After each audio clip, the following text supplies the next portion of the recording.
سنة مليئة بالخير. 2/1/2024 من داخل سجن بئر الغنم. جميع من في العالم يقومون بالاحتفال في رأس السنة الجديدة بين أهله وأطفاله وعائلته، ويقومون بإطلاق الألعاب النارية، ونحن في داخل السجن نقوم بإطلاق الألعاب النارية، ونقوم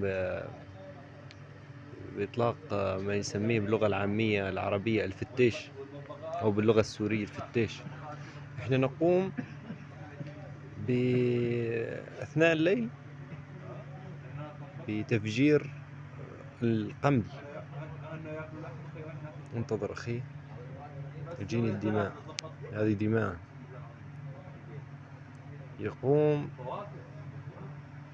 بقتل قمل الملابس من على ملابسه الذي يفتك بجسده وبدمه.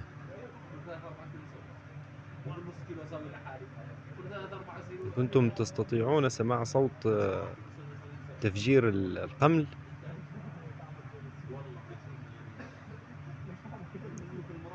لم يسمعه إلا من جربه. تقوم بمص الدماء ومناعة في الجسد لكي يفتك بك المرض أكثر وأكثر. هنا في ليبيا هكذا هي السجون، وهكذا هي الأعياد.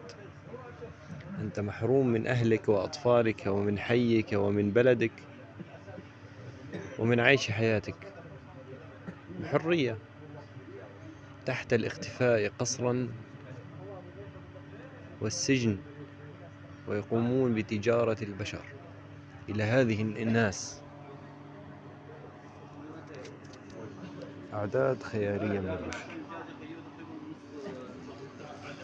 أكثر من هنجر من هذا الحجم، حوالي 4. كل هنجر يحتوي على ما يقارب 500 شخص إلى 400 شخص.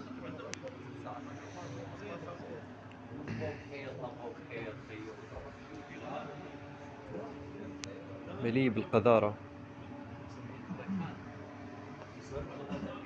مليء بالزبالة. هذه أماكن الغسيل. هنجر حديد.